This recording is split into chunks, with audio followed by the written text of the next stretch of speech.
Among the many allies of the United States, Canada is undoubtedly one of the most loyal. When the United States launched sanctions against China, Canada always followed closely and did not hesitate to provoke a series of provocations against China.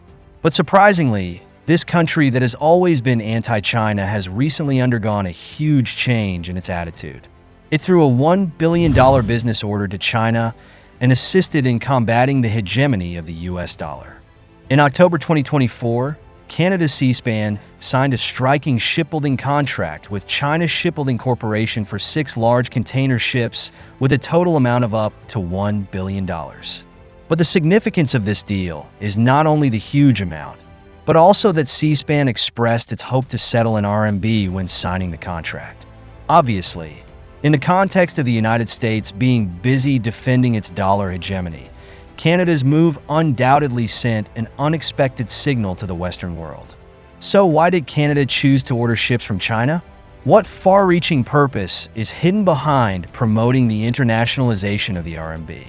If you like our video content, please click to subscribe to my YouTube channel so that you can receive all our latest video content.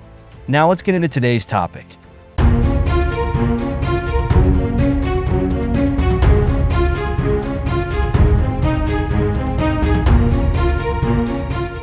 Perhaps in many people's impression, the world's shipbuilding powers are South Korea and Japan.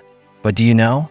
After entering the 21st century, the shipbuilding industries of these two countries have actually experienced a period of decline and gradually lost their dominant position in the shipbuilding field. According to my survey, in the first half of this year, South Korea's shipbuilding industry only received 132 new ship orders with a total tonnage of 5.94 million gross tons and an order amount of approximately 19.7 billion US dollars, which only accounts for about a quarter of the global market share. You know, for a long time, South Korea was the undisputed shipbuilding overlord, occupying more than 70% of the global market share, but now it is facing the dilemma of suspension of business. In contrast, Japan's shipbuilding industry has declined more significantly.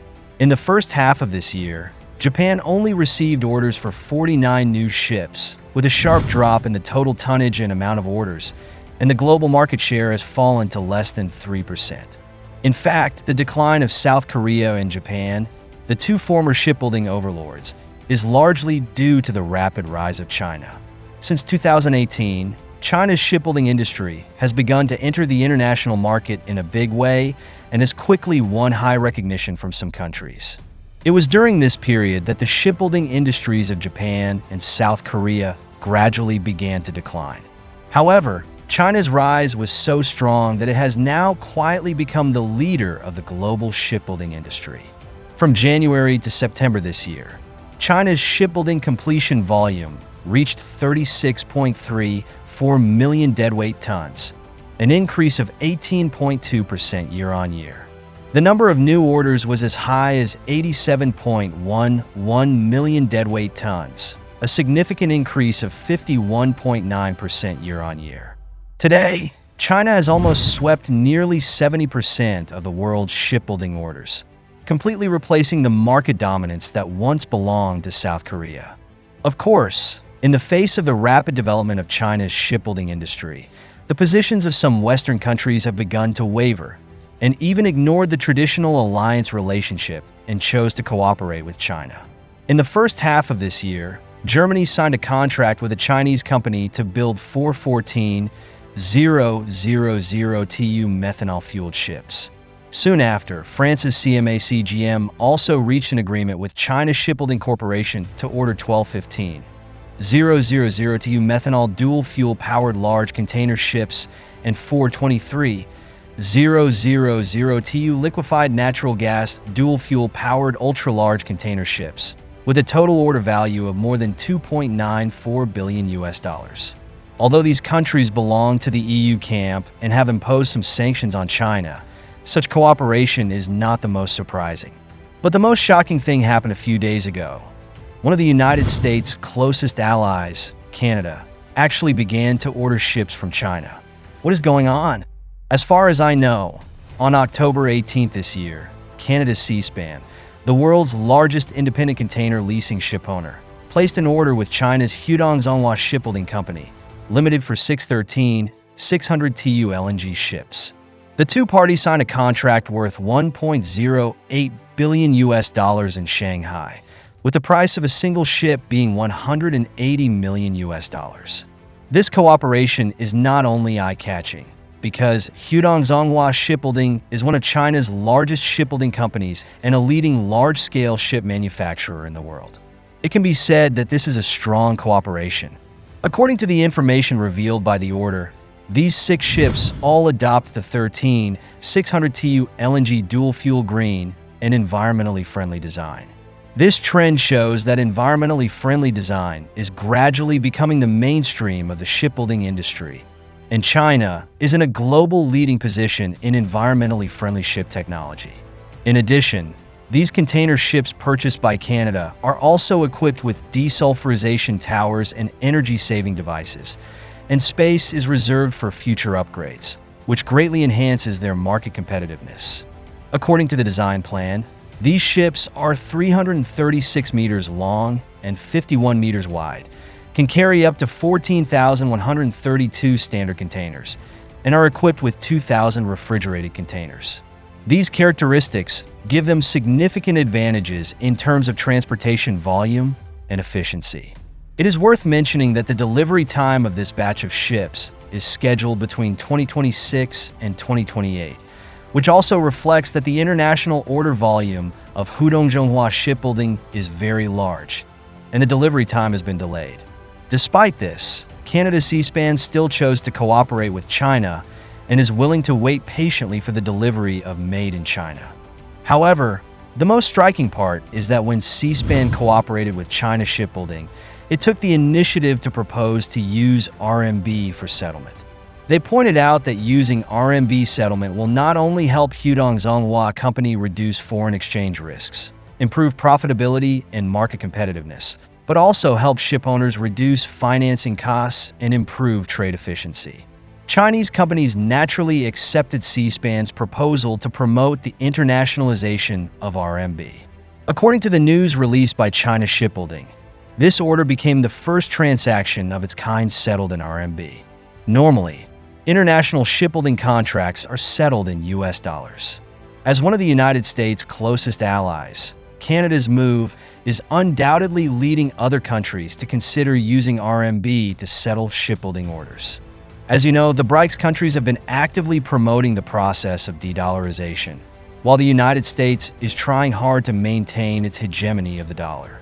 In the past 2 years, the frequency of RMB settlement has been increasing in the cooperation between Europe, the Middle East, and South Asia, and China.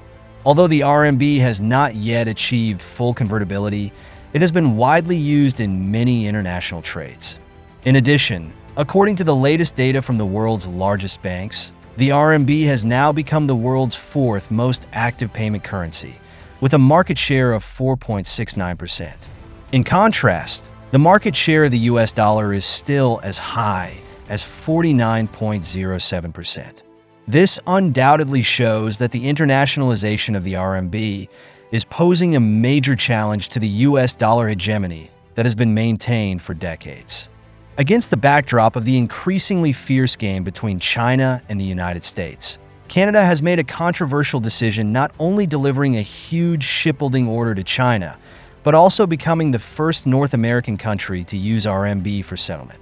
This move inevitably makes people wonder whether a potential de-dollarization trend is gradually forming.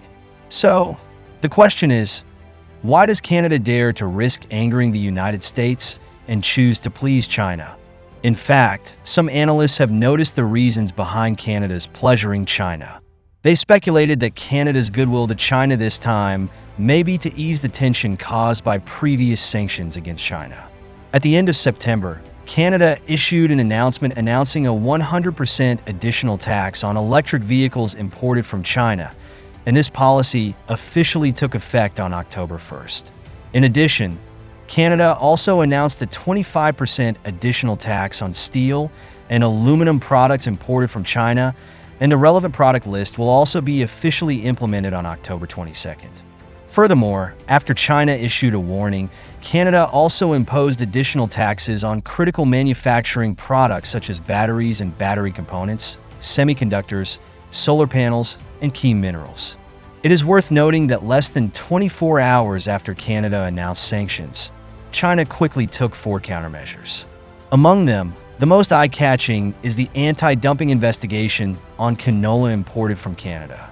Data shows that Canada is not only the world's largest canola producer, but also one of the largest canola exporters.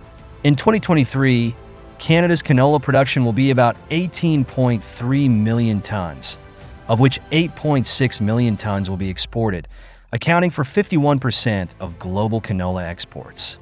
And China happens to be the largest buyer of Canadian canola, with 5 million tons of the 8.6 million tons shipped to China. As China launched an anti-dumping investigation on canola, domestic canola futures prices in Canada rose, and the futures markets for canola meal and canola oil also fluctuated violently. Therefore, Canada may realize that it is better to deal with China's sanctions first in the face of unknown U.S. pressure. This may be one of the reasons why Canada is willing to support the internationalization of the RMB. In addition, some people believe that it is not surprising that Canada chooses to use RMB settlement.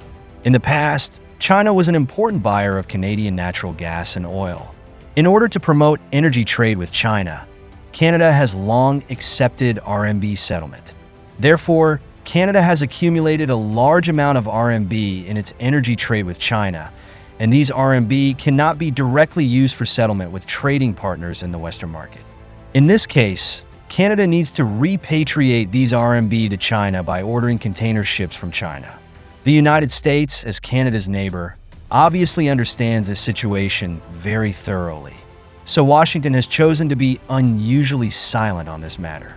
In fact, even if the United States tries to prevent Canada from using RMB for settlement, it may not be able to make up for the economic losses that ship owners may suffer as a result. So, what do you think is the reason why Canada promotes the internationalization of the RMB? To not miss out on our future projects and news updates, please make sure you subscribe to our channel and turn on notifications. We will continue to provide you with more exciting and interesting content.